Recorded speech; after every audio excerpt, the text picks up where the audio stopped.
Hello everybody, it's the Historical Gamer once again, and today we're returning to a classic. I don't know, can you be a classic and only be a few years old?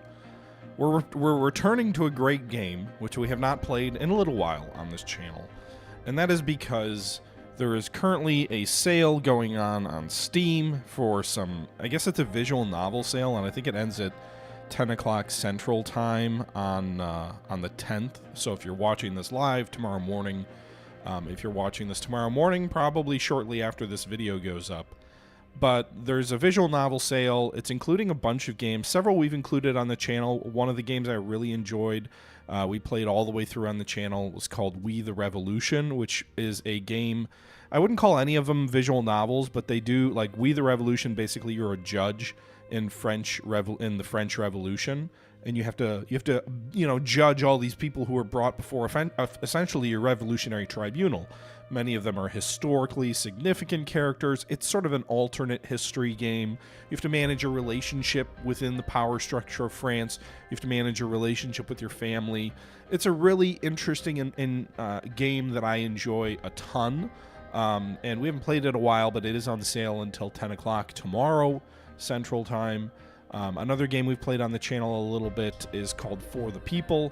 We played that less. I don't think the writing on that was as strong as something like Suzerain, but it was an interesting game nonetheless, which kind of made you a government or bureaucratic functionary in an industrial town in a quasi-communist state. That game is also on sale until 10 o'clock tomorrow. And then Suzerain, which is on sale for a few more days, actually. I think it's on sale for 3 more days. Suzerain is one of the top 10 games in the last 15 years for me. It is made by Torpor Games. It's also available on mobile if you want to check it out there. I think they did some recent updates on mobile to sort of bring it up to par with the PC version. Suzerain is a historically inspired game that puts you in the shoes of either, if you play the base game, a recently elected president in a country that's going through quite a bit of turmoil in the 1950s. There's very much there's stand-ins for the United States, stand-ins for the USSR. It is a fictional universe, but there is a lot of historical influence built within that. People who have played Suzerain have said, like, oh, Sordland, the main country in the base game, is Turkey. Well, no, it's not really Turkey, but it's got like similarities. In Rizia, there's a lot of similarities to, the Shah's Iran or other countries similar to that. But there are many different influences within these sort of fictional countries that they're not really any one thing. And so it's a brilliantly crafted world. It's a brilliantly crafted story. It is a game. If you're going to get it, you need to know it is a game that you are going to read a lot of text and make decisions. Rizia does have some board game elements, especially the war in the end. If you choose to fight it, which you do not have to, if you choose to fight it, it does have a little bit of a kind of a war hex encounter type war game vibe. But the bulk of both of these games is reading text and making decisions. And what makes this game so special is the brilliant writing. Frankly, the soundtrack is immaculate. The sound and the setting, it brings you into the moment. It brings you into the game in a way that I think very few games capture. And I cannot recommend this enough. But I also understand a game where you are reading and making multiple choice options is not always the most exciting to play. And so it is an immersive game, but be aware that that is what it is. And, I was talking to I think it was Finn a couple of months ago. We were talking about Suzerain, and I had been recently playing it, and he had been saying, I don't know if I would enjoy that game. It doesn't, I don't know that I want to read a game and do multiple choice stuff like this in this way. I don't know if that's as sort of engaging of a game as what I'm looking at. He ended up buying it. He ended up playing it. He's like, holy crap, playing this game is... I didn't fully come through on the stream of how great that game was. And I know he really enjoyed it after the fact. So I'm not getting paid anything to say anything positive about this game.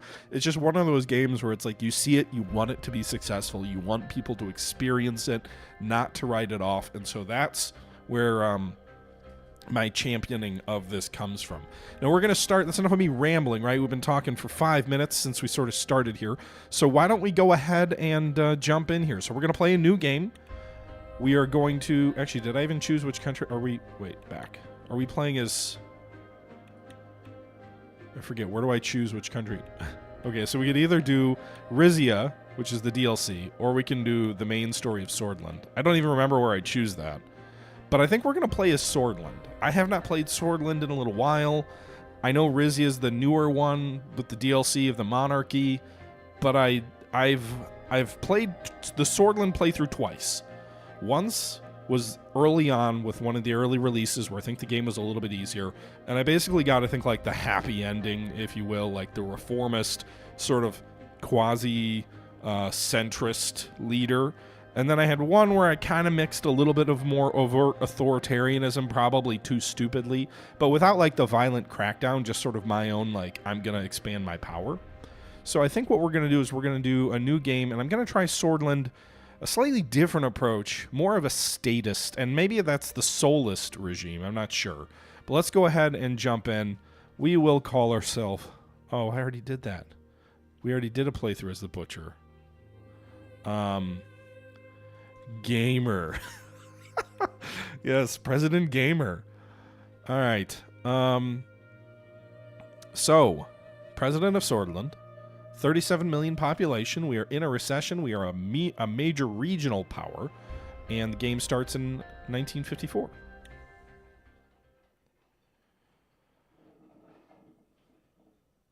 Is Espiocracy isn't out yet, is it? I will check Espiocracy when it comes out. Whenever it comes out. That is, last year that was one of my most highly anticipated games, and it is certainly going to be as well again. And thank you for the follow, Combat Wombat. Alright, so this is how the game starts. Yeah, I haven't done a leftist playthrough. That's Vagsland, right? We could do that. I've always kind of been like centrist to sort of right-leaning.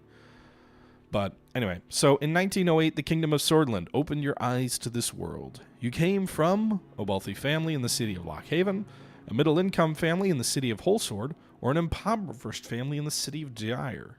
Maybe we should do a leftist dictator. Maybe that's the route we should go. An impoverished family in the city of Gyre. Your parents named you Anton. As the only child of a farmer, you spent your childhood among wheat fields. No. You can, in the DLC Rizia, Doggy, there is a war where you can invade a neighboring country, but you don't, like, take over their rule. Alright, your parents named you Anton. As the only child of a farmer, you spent your childhood among wheat fields. Life was not easy. You were too poor. I've never done the impoverished route either. You were too poor to afford a good education. The Rayne family was caring, regardless of the economically dire situations. Your parents always did their best to support you.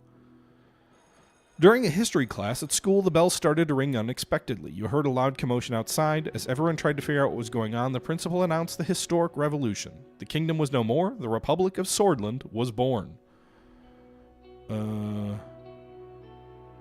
I was a little bit worried. What does this mean for me? After graduating, you passed the university exam with high marks. Even though your family was poor, the public education system made it possible to go to university. You had the opportunity to choose between several studies. I'll be a historian. During the first year, you attended a lecture with David Vesky. He was a well-known diplomat from the Foreign Ministry and son of the president. After observing the hall in silence, he explained why realpolitik is important for a successful foreign policy. He argued that a strategy based on practical and material factors would be much more successful in reaching Sordland's ambition. Practical and material factors.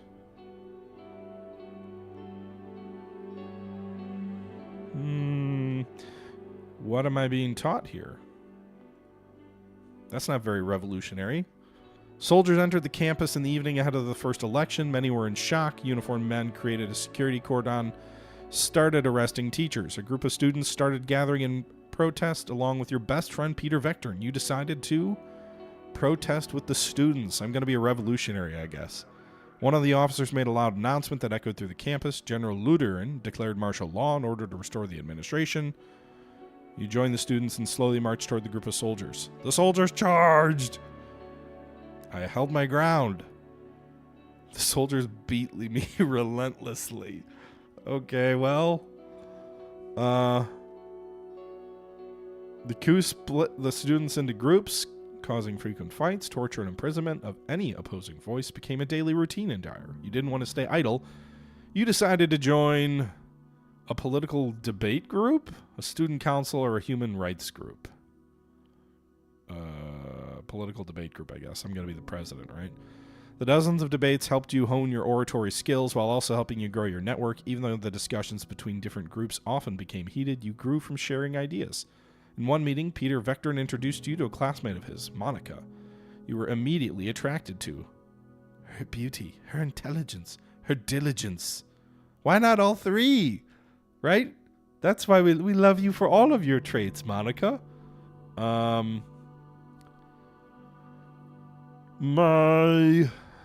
This is the 20s. I'm kind of a leftist, I guess. Or at least I'm a revolutionary. I don't know if I'm actually a leftist. I haven't made that decision yet. I guess her beauty. She mentioned to you that she was a volunteer for the Swordfish League of Women, an organization campaigning for women's rights.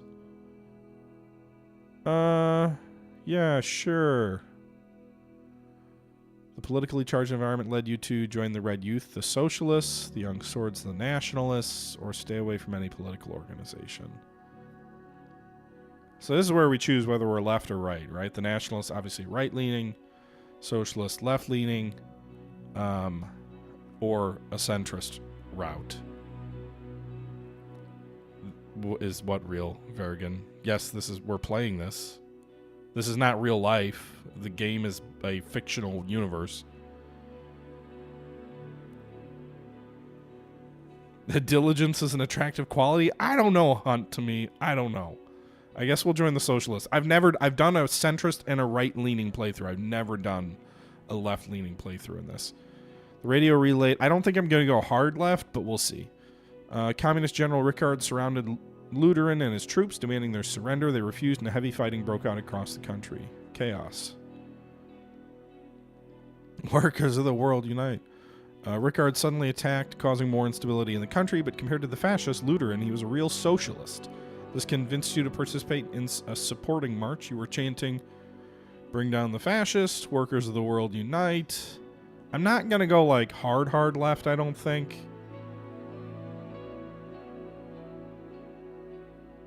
I don't know. Ultra, I've already done capitalist playthroughs for the game, so I'm just looking to see what's different. Let's see here. Ah, fuck it. Workers of the world unite! I stayed. There was a massive clash between the two sides. Soldiers began to beat the students. Tanks started rolling. I ran to save her. I couldn't reach her in time. Crunch! Uh-oh.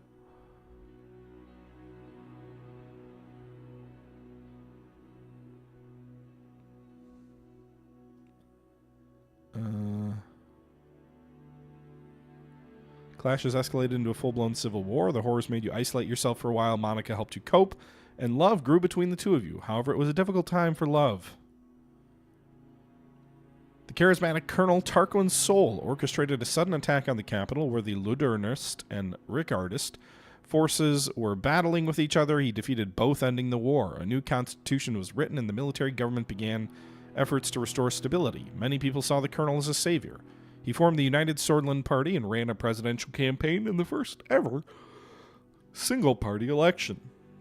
Yeah, I guess he defeated the left-wingers, he defeated the right-wingers. Yes, it's a nationalist party, but I think in my current state, someone bringing order and peace, I think I might have actually voted for him. The USP won the election by a large majority. The military government announced a 4-year restoration period to transform to an entirely civilian government. After graduation, you kept seeing Monica. You were both interested in marrying and starting a family. However, a letter arrived calling me into the military. Serve my national duty. It's a cold, cold. It was a dark and stormy night. Border Patrol. After several hours marching through the snowy hills Distant noises were heard. Visibility was too low to confirm the source, so a squad crawled forward in formation to observe. A group of refugees had made it beyond the border fence.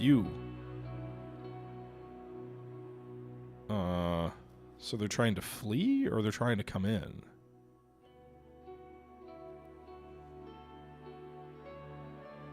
I didn't catch the beginning of the story. I think they're trying to slip in.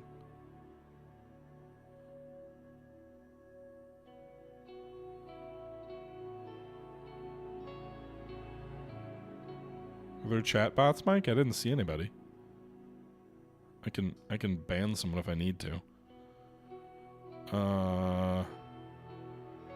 Yosef is a bastard. I know that. That dude's a fucker. We're gonna have to watch him like a hawk. I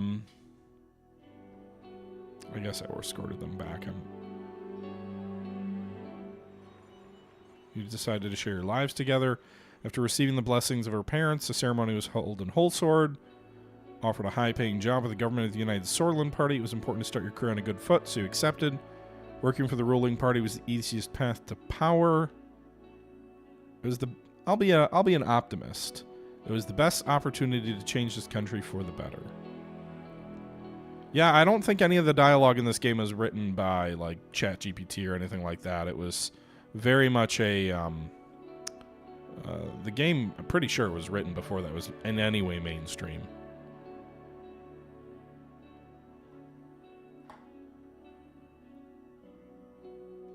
Yeah, kerosene, but on the flip side, like, I don't know, I was thinking more like Berlin Wall, like Soviet, Stalinist type stuff. If we go real far left. Tarkin Soul is elected once more. Youngest member of the assembly. Okay. Except with doubts. I don't know that I trust this guy. He's obviously not a leftist. Peter Vectorn's my right-hand man. My son was born.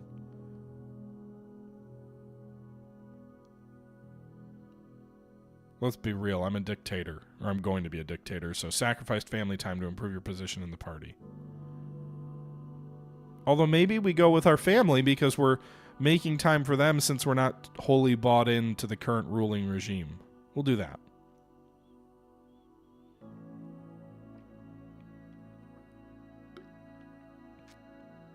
Okay. Peter Vectorn is helping bring us to the top.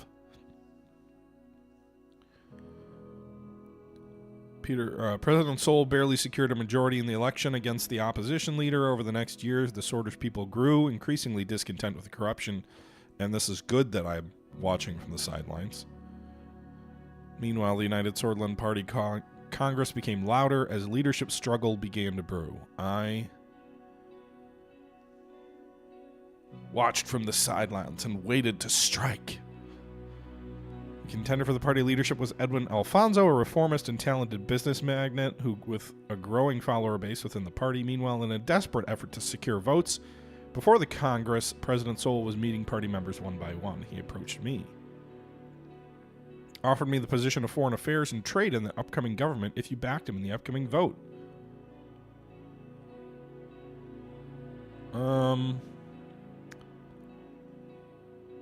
Sure. The Congress was nothing short of impressive. The banners of the United Sordland Party were decorating every possible spot. Thousands of influential political figures, lobbyists, and benefactors gathered for this turning point. The voting party leadership began. Well, Alfonso is going to try and privatize everything, so we voted for Sol. I mean, I know that from playing the game before. Alfonso's sort of a... Alright, so he lost the leadership vote. Sol announced he would retire. I was happy he was leaving, but I guess I don't know, because I'm not going to be a supporter of Alfonso. I'm happy that Sol's leaving, but I don't like his replacement, but whatever. All right, so our daughter Deanna was born. Okay.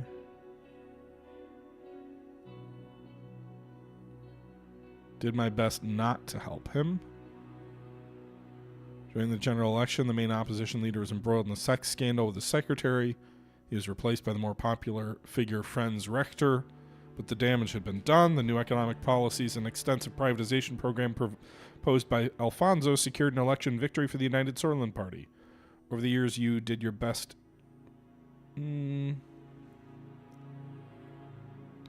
Tried all that was necessary to climb up the ladder.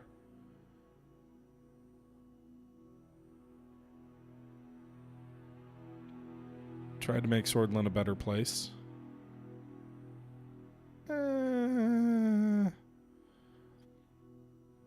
Sure. Maybe I'm a Yeltsonian figure here. I don't know that that's really... Yeltsin was not exactly an altruist, but... The presidency of Alfonso saw many bold reforms in government and law and advancement in liberal democratic values. However, due to infighting and disorganization, economic tensions, and fast-track privatizations, it was followed by severe economic recession. The other party announced their bids for the 1953 election, but the unfair election system hampered opposition efforts.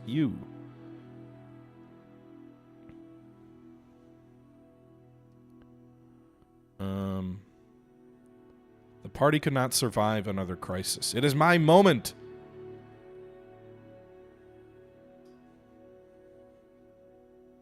I called him out on television.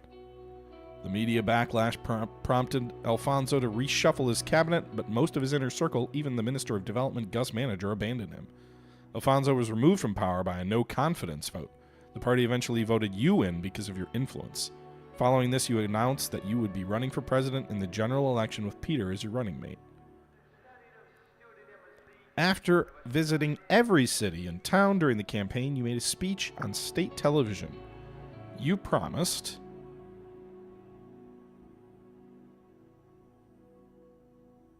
I don't know about democratic reforms. To preserve national... But I don't...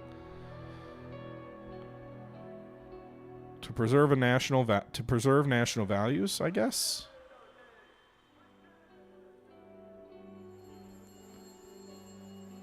On election day, millions went out to cast their ballots. I'm gonna win, obviously.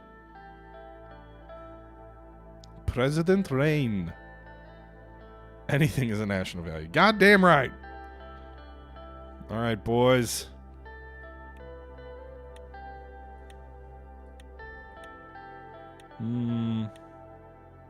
This is probably... Ah, yes! Sherlock Holmes!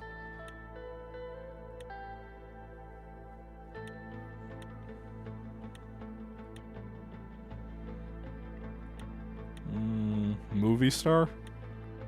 Rebellious hair. That just looks like a toupee. I don't know. The brown hat feels very Khrushchev. We'll go with long hair. Comrade! Nice facial hair. What are you, Raleigh Fingers? Ooh, I kind of like this look. Oh, God. Mao?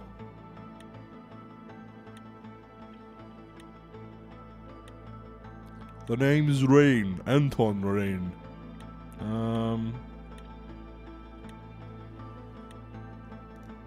We'll do a maroon suit.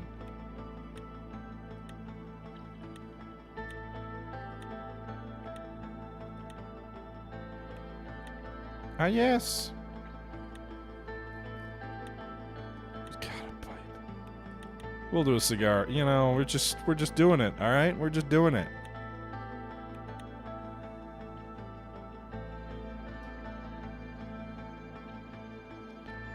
Anton Rayne, you have made consequential promises to the people of Sordland to gain their vote in the 1953 election campaign. Consider these comments carefully. Economic direction. After the recent market reforms and the recession, the country finds itself stuck between two different economic systems, with indecision and turbulence causing the population to demand a direction.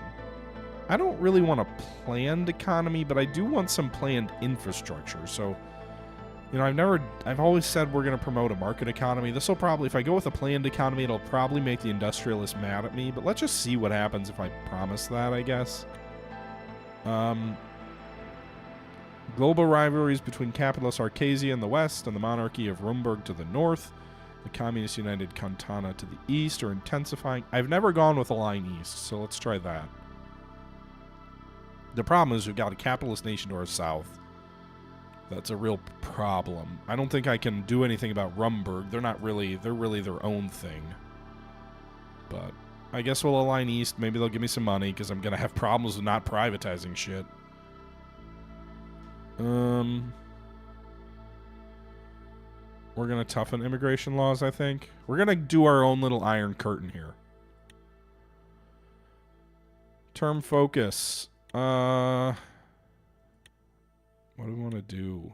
Education, defense, law and enforcement. We'll do law and enforcement. We're going to crack down. Crack down on dissidents.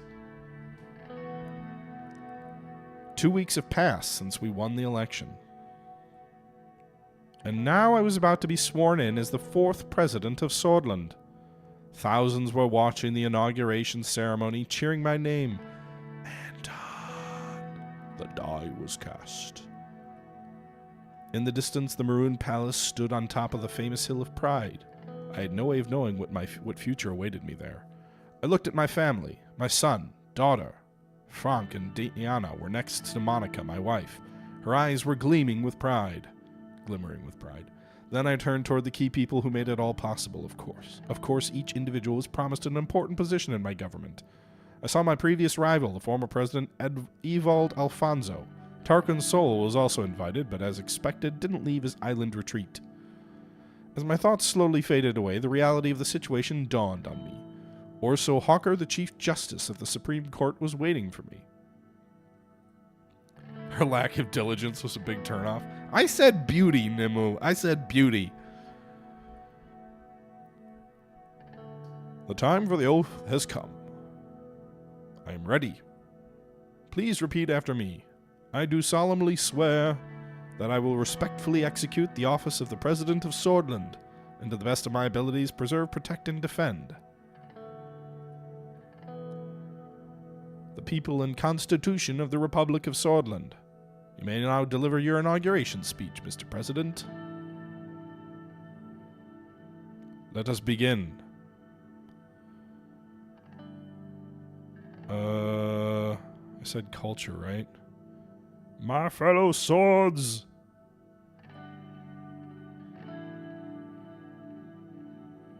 Change and hope. You, the people, have chosen. Together we will... You, the people, have chosen. Together we will bring prosperity and reform to our nation. It is a time of hope. It is a time of change. If we stand together, in the past, there have been times of survival, times of conflict and economic hardship too. But whenever we stood together, we prevailed.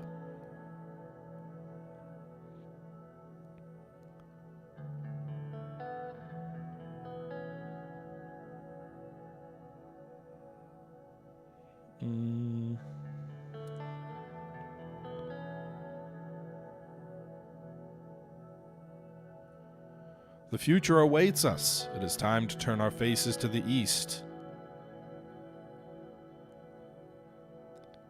Change now, not in the next decades or years. Today! Hundreds of thousands have cheered. They were shouting my name in unison.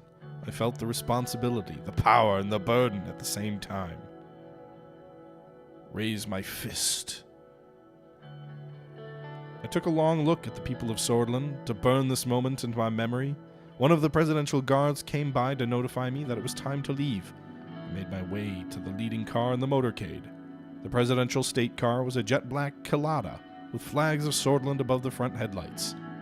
Next to it, a man was holding the door.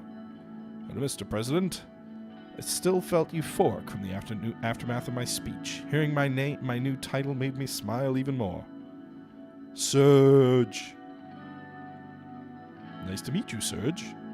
Serge is the best character in Suzerain. Just the best. It's an honor. He respectfully bowed before his head before opening the car door and gesturing me inside. I think I'm going to do evil dictator path. I think. Leftist dictator, I think. On the way, Serge proceeded to explain his duties as a driver. As minutes passed by, I found myself lost in thought. Again, barely paying attention to what he was saying. I've never, like, done the thing where, like, with some of the early events, I don't know what it looks like if you're a leftist, but it sounds interesting to me, so we can try that. Yes, the palace is beautiful. You're right.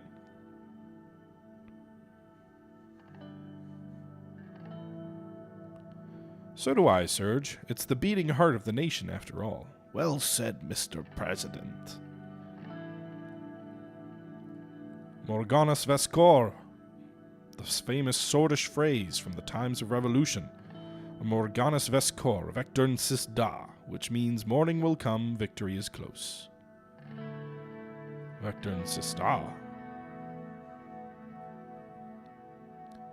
It's like, so say we all. Okay.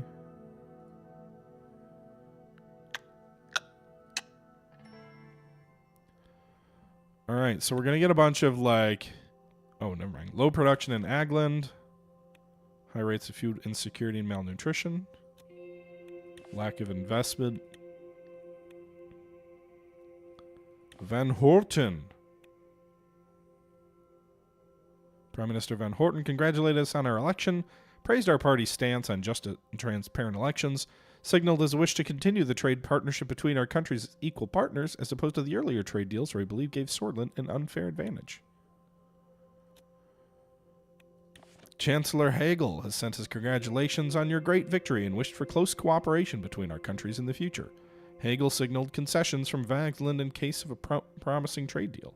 He also congratulated the Swordish democracy for the successful elections and warned us about the threat of Arcasia growing influence in Eastern Maricopa.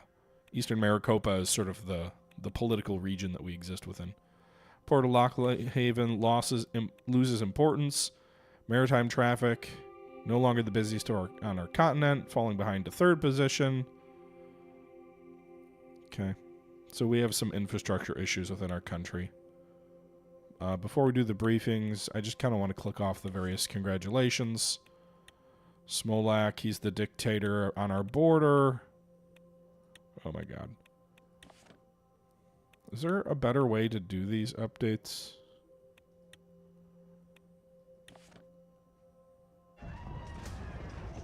Thank you very much for the follow. I hate Twitch times. Okay. This game is Suzerain. It is a sort of text-based narrative game where you're in control of a fictional country in the 1950s. A lot of historical influence within the game. Let's go ahead and see the newspapers. Fair representation in the Assembly. The long-stalled campaign bill has once again taken center stage in the Grand National Assembly. The bill first proposed during the Alfonso presidency has been put on hold due to the election, but has now been resurrected under President Anton Rayne. The proposed amendments ensure a more proportional allocation of public funds, more accurately reflecting a party's influence within the legislative body. Rayne spoke of hope and change. That's me. Okay. Another great win for the USP. Managed to get 37% of the general vote. It's a parliamentary system, so you don't... I'm the leader of the party, and the party won. That's my understanding of how this all works. Okay. Although maybe I won the general. I'm guessing I didn't. Maybe I did. I don't actually know. Are we presidential? I mean, we do have presidency in the frickin' name. Does it tell me? Because it has... No, that's my cabinet. Because we have a parliament.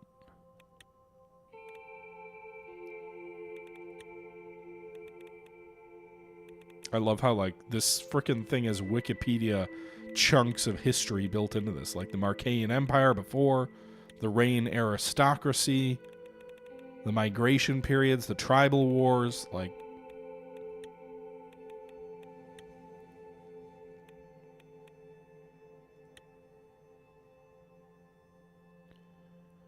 Okay. It's a parliament, so I assume they elect me. But anyway. You're still trying to beat Rizia with the War for Pales? I won the game pretty confidently, although I didn't win the war. I don't think I've won the war yet. Alright. So, let's see here.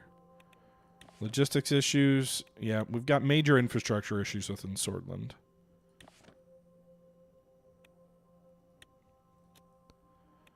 Alright, briefing on the current political situation. So let's get to our first meeting, presumably with our cabinet here.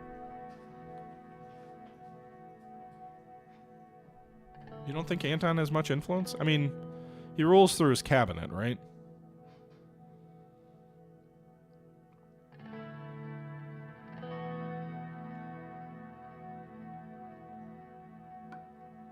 Sorry, I had to take a sip. Whew. All right, Peter Victor arrived a couple of minutes early and sat across from me. He was struggling to hold back his smile. We did it, Anton. We finally won. All those games we played with the media paid off. Peter's eyes sparkled. The strain of the past months had put a damper on his usual rakish charm, but today he was looking and acting more like his old self. He loosened his tie and undid the two top buttons of his shirt. Enjoying the new secretary I picked out for you? Thought you'd appreciate her gorgeous set of talents. Oh my goodness, Peter. It's a shame the rest of your staff aren't as easy on the eyes. He gestured to a slight pouch that protruded over his waistband. Oh my god, dude. Just... Seriously, dude. Anyway. Yeah, I would be sitting here in the... I think we're going for authoritarian-ish left, more central planning stuff. I've always done center or right sort of playthroughs, so.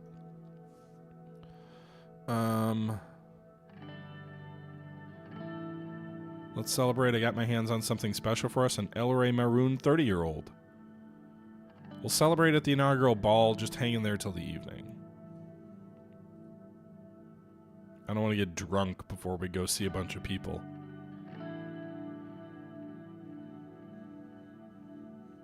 Okay. Been some time since I last saw your wife. He and Evelyn had never been able to have kids of their own. During our campaign, the opposition had floated the rumor that he fathered illegitimate children during his wilder years, but it had never been substantiated. The door swung open and Lucien Galade, my chief strategist, walked in. He was a compact man with sharp bird-like features. After briefly surveying the room from wall to wall, he sat down and poured a glass of water and opened his briefcase with a quick and graceful movement. Gentlemen, you're exactly on time.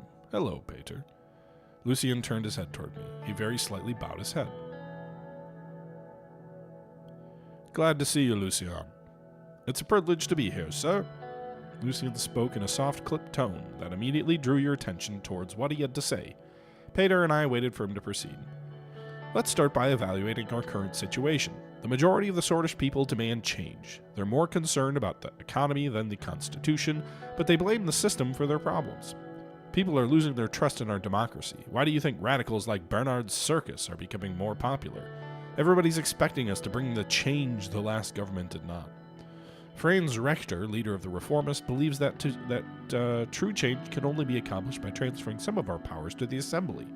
I will move to the details of their demand shortly. So yeah, I guess like it's sort of a parliament system, but if you assume the parliament had a lot of the power stripped from it and given to a more powerful executive, in that sense, it's kind of, you know, it's almost like how the U.S. presidency has grown very powerful, and you've got like a weak Congress over the last so many years. But yeah. Anyway, moving to the details of the demand shortly. I'm assuming it's more institutional though than anything like, you know, whatever. Responsibilities to democratize our broken system. We need to listen to the people if we want to serve our country. If we lose our power, we won't be able to exercise the changes we need to make for the good of the country. It may create issues for us, yes. However, with the reformists gaining more popularity, we may not be in a position to stand against them. Troll them and declare an emergency? I don't think I can do that quite. Reformist wing inside our party still a minority. They could have a partisan majority in the assembly if they unite under Richter.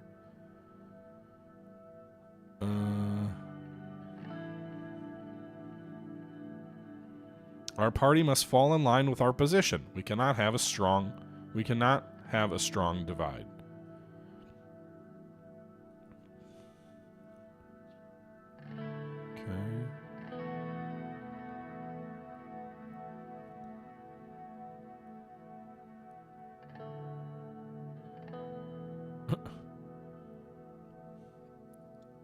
I won't allow them to influence me. We will shape our own future. The old guard will do its best to preserve the Constitution. Chief Justice Hawker and his allied judges will have great influence over the Supreme Court, which will be tough to break. The court also has a final say over constitutional legislation. Without their approval, we cannot even change it. We must break the power of the Supreme Court one way or another.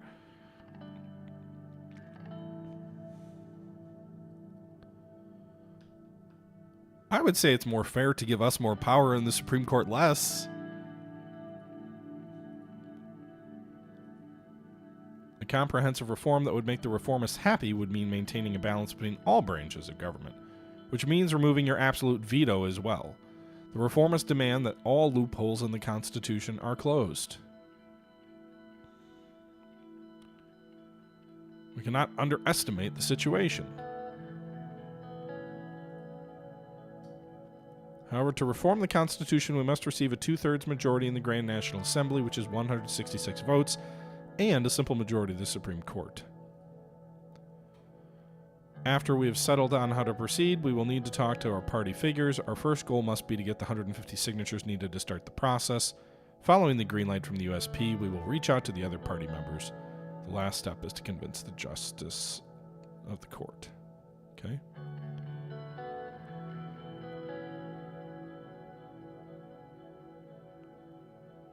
The new Constitution should give the President wide-ranging powers to lead Sordland into the future. That's very bold. We must start with eliminating the Supreme Court's authority over constitutional legislation. Don't forget the reformists want us to address the loopholes in the presidential veto system.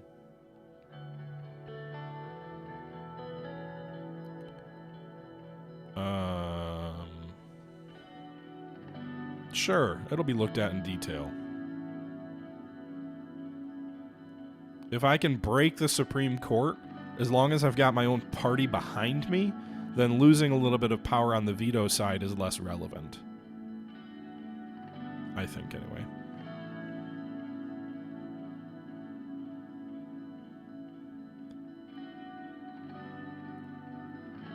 Well, who said we'd let them override vetoes? We just... I guess if I'm getting rid of absolute veto, that is the direction, right?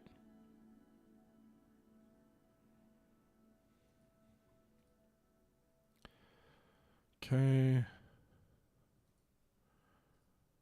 First, the Supreme Court will no longer vote on constitutional amendments. Fine, that works for me. Second, the President's absolute veto will be taken away. This can be replaced with a limited veto system by fixing the current loopholes. I have no issues with that.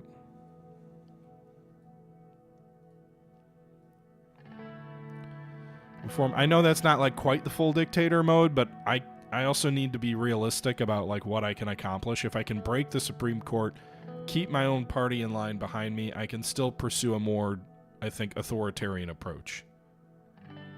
I've never tried to work with the Supreme Court, to be honest. Maybe that's the route I should go. But the problem is they're more nationalist, and I've already sort of said I'm going to pivot to the left, so... Alright, so there's the Lothberg group. The oligarchs will convene under the organization to influence economic policies. According to reports, some members of the National Business Council are in their pockets. Tusk and the group will surely try to bribe us in exchange for special economic protections.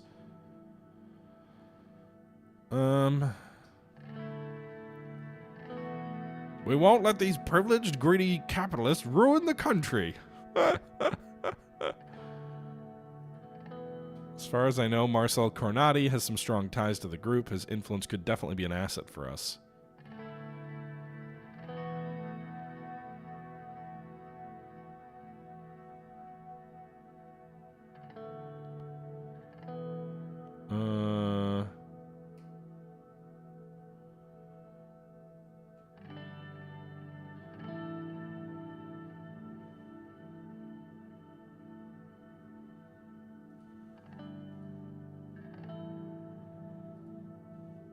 We need to tread carefully on all sides, with all power players to survive our team.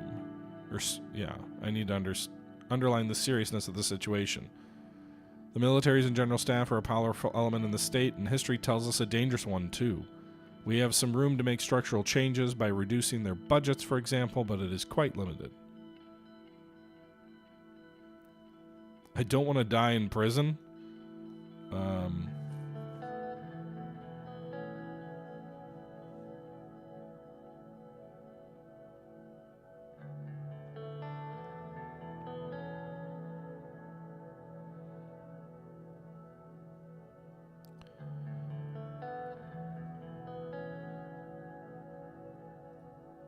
Okay. Josef Lancia is more loyal to us compared to General Kruger.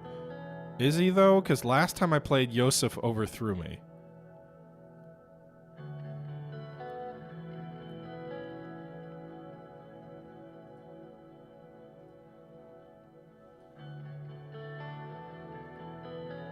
Okay.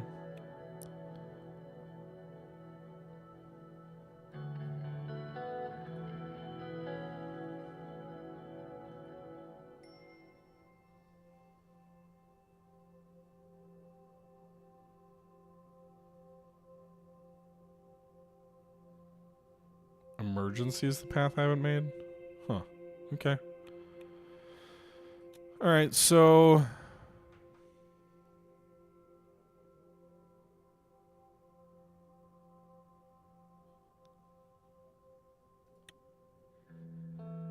Simon Hole, Gus Manager, and Lils Graf were about to arrive in the White Room on our scheduled economy meeting. This was a room in the Maroon Palace where important meetings were held.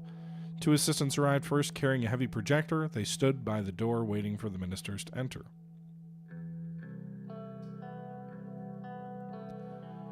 From the hallway, I heard Lils Graf's voice. She was using the patient, almost motherly tone she often took in heated arguments. Lils, my interior minister, strode in. She was clad in shades of brown and beige, the only spot of color a bright yellow dasnurist across her necklace. Gus followed close behind. Don't be an idiot, Lils. What about the unemployment crisis in Greater Holsord and Gaisland region? These are our areas of economic heart. Okay, so they're arguing amongst each other. Good morning, Mr. President. Good morning, everybody. How are you? I'm very well and motivated, Mr. Rayne. It seems our ministers are feeling the same way. Just as expected. How's it going, Gus and Lils? It's looking good, sir, although there seems to be a lot of work that requires attention, especially about lifting people out of poverty. It's certainly a challenge. I'm feeling fairly confident about the current state of affairs. We've already begun restructuring our local governments and introducing new safety measures. Off to a good start. If there's anything you need help with, just reach out to me. Thank you, Mr. President. Now I'd like to show you the latest economic situation. Simon pulled a silk handkerchief out of his pocket and briefly wiped his glasses. My staff and I have comprehensively analyzed every aspect. You can put the projector there. Okay. I'll wait patiently.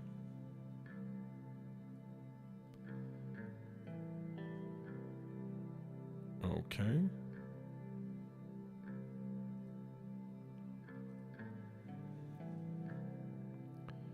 There have been some developments about the Swedish Ren losing further value today. We have been trying to stabilize it with the central bank. The recession of '51 put enormous pressure on the economy, resulting in the collapse of the value of our currency. The entire situation was a significant cause of concern for our administration. What would you like to know about the current situation?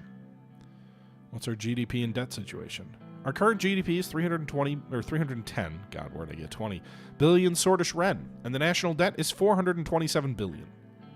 It's still hard to fathom that we lost nearly 150 billion in wealth. The past 3 years were tough. What's our unemployment and inflation rate? Unemployment has skyrocketed and is now at a staggering 16%, and the inflation is at a relative high of 10%. Unemployment is increasing crime and drug use. We need to get people off the streets. The inflation isn't helping our average citizen either. What's the status of the recession? The economy has been in a recession of about 6%. Jeez. The past year, the average GDP dropped from $15,454 per capita to 10. Holy shit!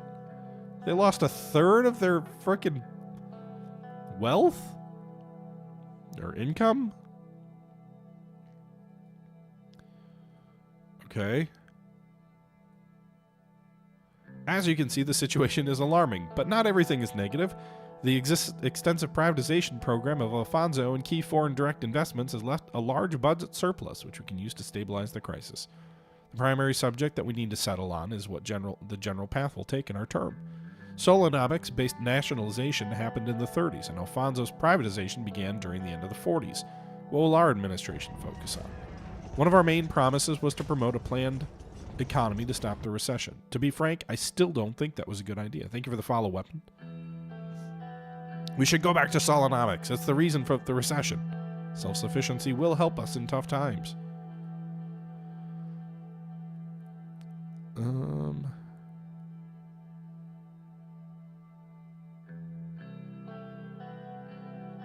Economic systems without regulations are bound to fail. Obviously, there is some regulation in all of the existing systems, otherwise it would be anarchy. Nobody wants a chaotic society. From taxes to the standard of good, there are many elements that regulate all aspects of our system. But is it enough?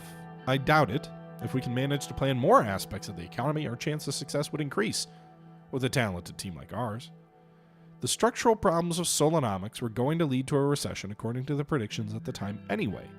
Either way, if we pick one of the doctrines, we retain the option to make economic choices on a case-by-case basis. That is, however, not recommended in my point of view. The last thing we need is a chaotic economic plan. Thank you for the follow, or the subscription, or novel. Finally, something we can both agree on. There's another important point, which has a direct impact on our economy. Superpowers! The mighty pups are here. No, it's just... Anyway, we might have won the election, but I'm still against aligning ourselves with the superpowers. Okay. There's schemes being devised about Sordland. We cannot now give in to their wants now or in the future. Otherwise, our country will turn into a pawn. I want you to reconsider your promise to align with United Cantana.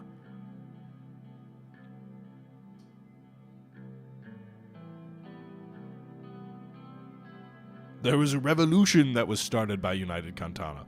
A permanent revolution. And Sordland must be a part of it.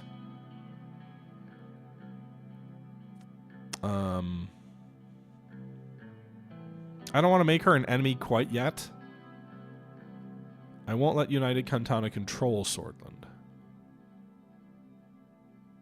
I hope we can show and not tell. When the time comes, I hope you will make the right decision for our own good.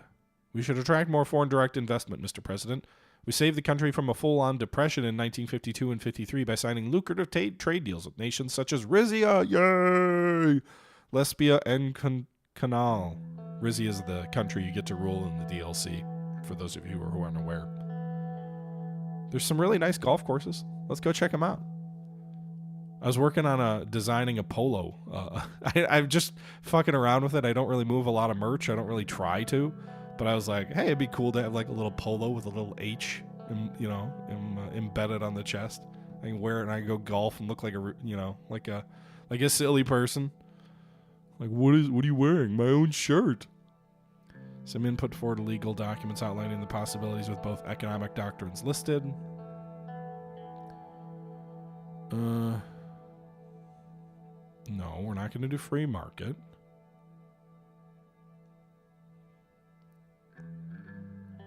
What's on our long-term economic schedule?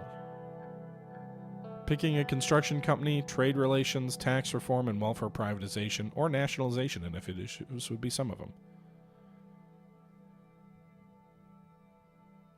Okay.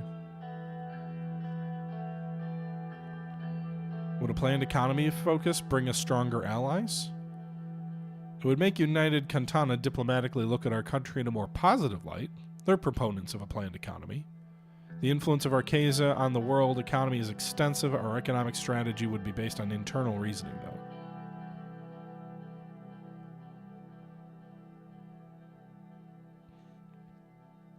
Let's move on to the conclusion. What are your final thoughts, Mr. President?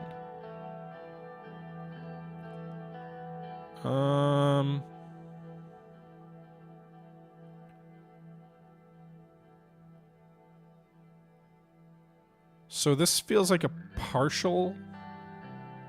I don't know. Critical institutions must remain in state control. We must be fully responsible in delivering services.